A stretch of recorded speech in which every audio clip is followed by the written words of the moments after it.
स्वागत है आप सभी का मेरे YouTube channel Durga cooking world में। आज हम बनाएंगे हरे प्याज से बिल्कुल नई रेसिपी और इसको बनाना है बहुत ही आसान। हम सबसे पहले क्या करेंगे, अपने जो ये प्याज है इनका जो वाइट पार्ट है यहाँ तक हम इसको काट लेंगे और जो ये पीछे वाला पार्ट है जो बिल्कुल हरा है इसको हम अलग से एक प्लेट में काट लेंगे। तो सबसे पहले हम अपने प्याज को काट कर तैयार कर लेते हैं।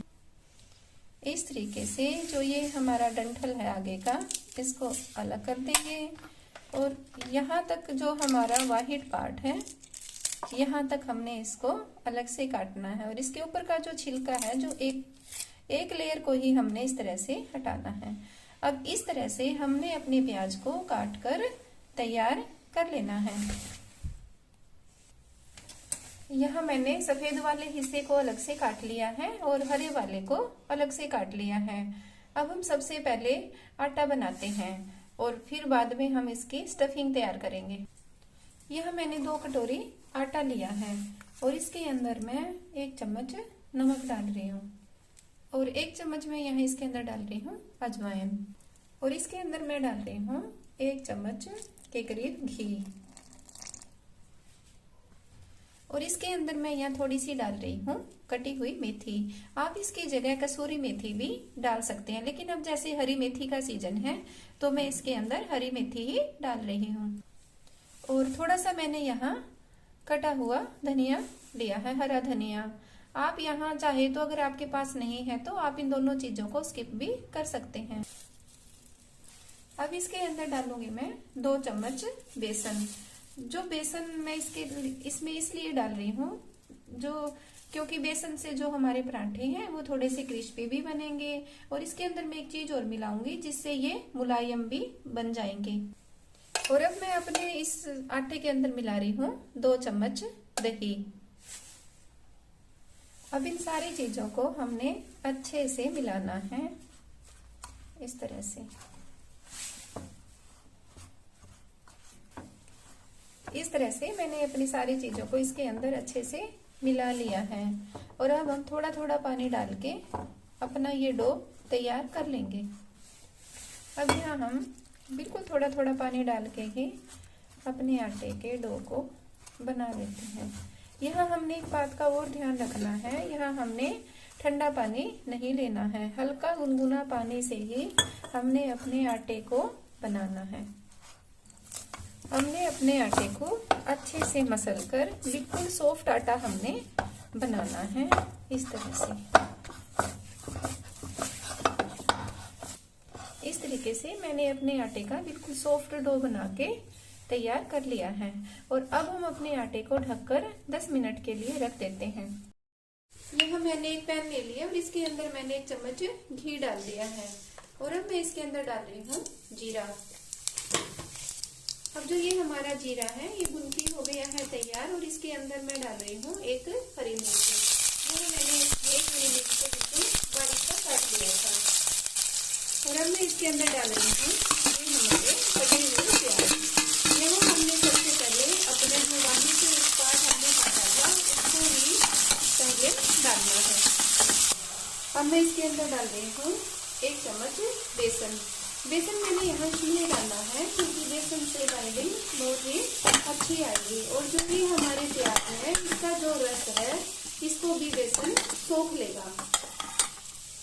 यहाँ हमने बेसन को प्याज के साथ 2 से 3 मिनट तक अच्छे से भूनना है क्योंकि जो ये हमारा बेसन है इसमें कच्चापन नहीं रहना चाहिए। अब जो ये हमारे प्याज हैं और इसमें जो हमने बेसन डाला था ये भुनके हो गया है तैयार। अब मैं इसके अंदर हमने जो ये हरा पार्ट लिया था इसको भी हमने बारीक काट लिया था, ये इसके अंदर मैं मिला देती हूँ। ये जो हमने हरा पार्ट डाला है प्याज का इसको हमने ज्यादा देर तक नहीं पकाना है। अगर हम इसको ज्यादा देर तक पकाएंगे तो जो ये हमारे पत्ते हैं इनका रस निकल आएगा और हमारे पराठे इतने अच्छे से नहीं बनेंगे। अब इसके अंदर मैं डाल रही हूँ 1 चम्मच धनिया पाउडर और साथ में मैं यहाँ डाल रही हूँ 1 चम्मच अदरक का पेस्ट। और थोड़ी सी मैं इसके अंदर डाल रही हूँ लाल मिर्च, और थोड़ा सा मैं इसके अंदर डाल रही हूँ नमक, क्योंकि जो ये नमक है हमने आटे में भी डाला था। आप यहाँ नमक मिर्च अपनी पसंद के अनुसार कम या ज्यादा डाल सकते हो। और थोड़ी सी मैं इसके अंदर डाल रही हूँ ये कटी हुई हरी मेथी। आप चाहे तो इसकी जगह कसूरी मेथी का भी प्रयोग कर सकते हैं। और साथ में मैं यहाँ डाल रही हूँ थोड़ा सा हरा धनिया। हरे धनिया से जो ये हमारे पराठे हैं बहुत ही स्वादिष्ट बनेंगे और खुशबू भी अच्छे से आएगी। अब हमने इसको सिर्फ आधा मिनट तक और ही पकाना है। अब इसके अंदर मैं लास्ट में थोड़ा सा गरम मसाला डाल रही हूँ, और आप चाहें तो यहाँ आमचूर पाउडर भी डाल सकते हैं। और यहाँ कुछ ड्रॉप में नींबू के रस की डाल रही हूँ। वो आपकी पसंद के ऊपर डिपेंड करता है कि आप यहाँ आमचूर पाउडर डालेंगे या नींबू का रस डालेंगे। मैंने यहाँ नींबू का रस डाला है। और अब जो ये हमारी स्टफिंग है ये बनके हो गई है तैयार, और अब हम इसको ठंडा होने के लिए रख देते हैं। अब जो ये हमारा आटा है इसको बने हुए 10 मिनट हो चुके हैं। अब मैं इसके ऊपर थोड़ा सा घी लगाती हूँ इस तरह से, और हमने अपने आटे को अच्छे से मसल कर बिल्कुल चिकना करना है इस तरीके से।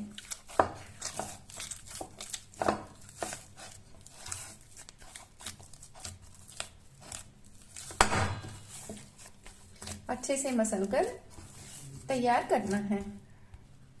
अब हमने अपने आटे को बहुत ही सॉफ्ट आटा बना लिया है। देखिए इस तरह का हमने इसको अच्छे से घी लगा के मसल लिया है। तो अब हम इसके पराठे बनाना शुरू करते हैं। अब यहाँ मैंने अपने आटे से इस तरह से एक लोई ले ली है। इस तरह से आप यहाँ पराठे अपनी पसंद के अनुसार ज्यादा मोटे या पतले बना सकते हैं। यह मैंने एक लोई ले ली और इसको हमने इस तरह से एक कटोरी की तरह बनाना है। और जो ये हमारा आटा इतना सॉफ्ट है, जो ये हमारी कटोरी है ये आसानी से बन रही है। इस तरह से यह मैंने एक कटोरी बना ली है, और इसके अंदर मैं अपनी स्टफिंग डाल रही हूँ। यह मैंने डाला 1 चम्मच, और यहाँ आधा चम्मच, और इस तरीके से। और अब हम अपनी स्टफिंग को फटाफट से कर देते हैं बंद इस तरीके से।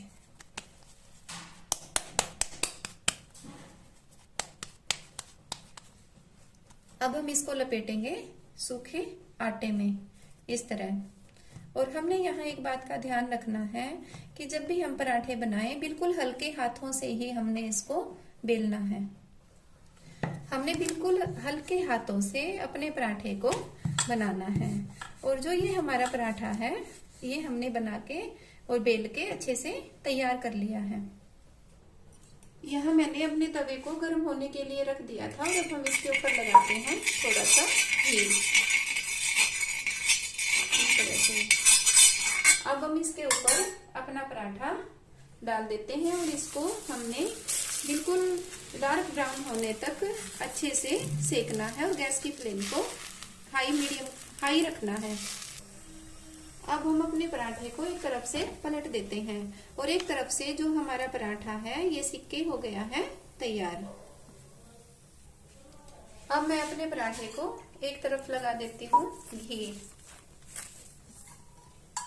आप चाहे तो यहाँ आप जो भी कुकिंग ऑयल खाते हैं उसका प्रयोग यहाँ कर सकते हैं, लेकिन मैं यहाँ देसी घी का ही प्रयोग कर रही हूँ। और अपने इस पराठे को इस तरह से पलट देती हूँ, और दूसरी तरफ भी अच्छे से घी लगा देती हूँ। जब हम अपने पराठे के ऊपर घी लगा रहे होते हैं तब हमने अपनी गैस की फ्लेम को मीडियम ही रखना है, ताकि हमारा पराठा अच्छा सा क्रिस्पी सिक के तैयार हो जाए। और इस तरह से हमने हल्के हल्के हाथों से दबाते हुए अपने पराठे को सेकना है। अब जो ये हमारा पराठा है ये अच्छे से सिक कर हो गया है तैयार, और अब इसको मैं अपनी एक प्लेट के अंदर निकाल देती हूँ। और इसी तरह से मैं अपने सारे पराठे बना के तैयार कर लूंगी। अब इसी तरह से मैंने यहाँ दूसरी लोई ले ली है, और इसको भी मैं इस तरह से कटोरी के आकार का बना देती हूँ। इस तरह से जो ये हमारी लोई है बिल्कुल कटोरी की तरह बन गई है। और इसके अंदर अब हम अपनी स्टफिंग डालेंगे। इस तरह से मैंने इसके अंदर भी वही 1.5 चम्मच अपनी स्टफिंग को डाल लिया है। और इसी तरह से हम इसको फटाफट से कर लेते हैं बंद।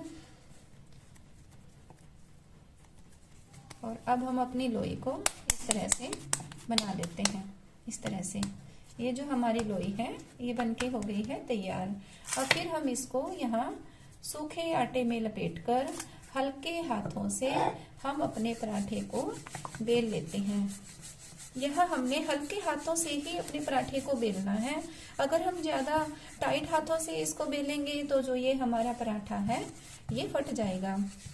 अगर आपको लगे कि जो ये आपका पराठा है ये चकले के ऊपर चिपक रहा है तो आप इसके अंदर थोड़ा सा सूखा आटा लगा सकते हैं। लेकिन यहाँ जो मैं ये जो पराठा बना रही हूँ ये हमारे चकले के ऊपर नहीं चिपक रहा है। इस तरीके से जो ये हमारा पराठा है ये भी बनके तैयार हो गया है। और इसको भी मैं अपने तवे के ऊपर रख देती हूँ। और इसको भी हमने दोनों तरफ से गोल्डन ब्राउन होने तक अच्छे से सेकना है। अब जो ये हमारा पराठा है एक तरफ से अच्छे से सिक के तैयार हो गया है। और अब इसके ऊपर मैं लगाती हूँ घी इस तरह से। और अब हम दूसरी तरफ से भी इसको इस तरह से पलट देंगे और यहाँ भी हम घी लगा लेंगे। और यहाँ हमने वही है गैस की फ्लेम को रखना है मीडियम। और हल्के हल्के हाथों से दबाकर हमने अपने पराठे को अच्छे से सेकना है इस तरीके से। ये आप देखना कि जो ये हमारा पराठा है कितने अच्छे से सिक रहा है। अब जो ये हमारा पराठा है ये बनके अच्छे से हो गया है तैयार। और इसको भी मैं अपनी प्लेट के अंदर निकाल देती हूँ। अब जो ये हमारे पराठे हैं ये अच्छे से बनके हो गए हैं तैयार। और अब मैं आपको ये चाकू की मदद से भी काट के दिखा देती हूँ कि जो ये हमारे पराठे हैं कितने अच्छे से बनके तैयार हुए हैं। इस तरह से आप देख सकते हैं कि जो ये हमारे पराठे हैं ये बिल्कुल ही क्रिस्पी और अंदर तक भरे हुए बिल्कुल तैयार हो चुके हैं। तो आप भी इन अपने पराठों को जरूर बना के देखें। और आपने ये मेरी वीडियो कैसी लगी आप इसे लाइक सब्सक्राइब और शेयर जरूर करें। और बेल आइकन का बटन दबाना आप न भूलें, क्योंकि बेल आइकन का अगर आप बटन दबाओगे तो मेरी आगे आने वाली वीडियो का नोटिफिकेशन आपको मिल जाएगा।